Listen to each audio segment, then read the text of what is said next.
Olá pessoal, bem-vindos a mais uma aulinha de biologia. Hoje nós vamos conversar um pouco sobre os tipos de reprodução no reino Monera. Começando aqui com um tipo de reprodução assexuada, que é a fissão binária. Na fissão binária, ou bipartição também pode ser chamada, o indivíduo ele duplica o seu material genético.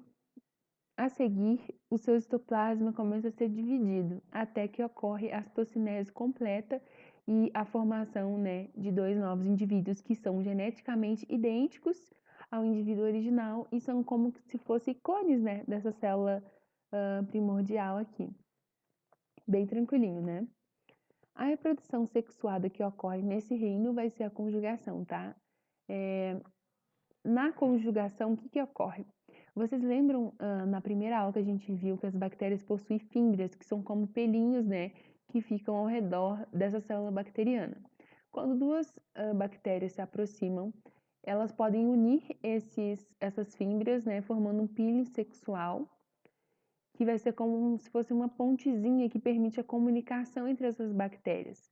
Nós vimos também uma outra estrutura que é o plasmídio, que é um conjunto de genes extracromossômicos que codifica genes que codificam funções não essenciais à vida, como por exemplo a resistência a medicamentos. Então, quando essa ponte se forma, a bactéria que possui, por exemplo, esse gene de resistência, ela pode fazer uma cópia do seu plasmídio e transmitir para a bactéria seguinte, e no final desse processo, cada uma delas tem uma cópia desse material genético.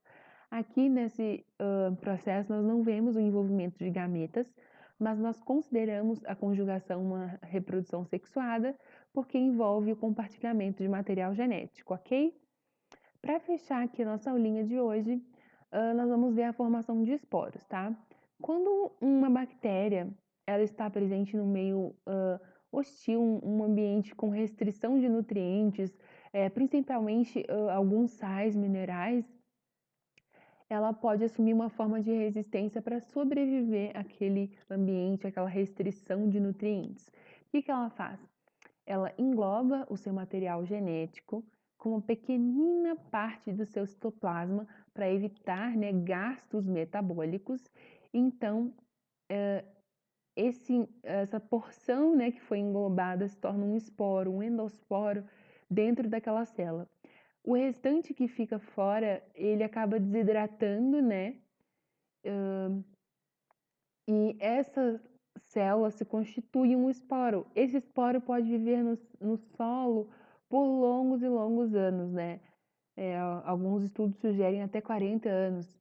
E a gente tem aqui, por exemplo, o esporo causador do tétano, que ele pode viver até 40 anos ali no solo e ou de repente você pisa, tá com algum corte, pisa num local contaminado, ou sofre um corte ao pisar num prego, por exemplo, esse esporo que estava antes ali, entre aspas, adormecido naquela estrutura, ao entrar no seu corpo, ele percebe que ali existem todos os nutrientes, uma temperatura boa para a sua sobrevivência, ele volta para a sua forma original e então ele é um patógeno, que pode lhe provocar doenças.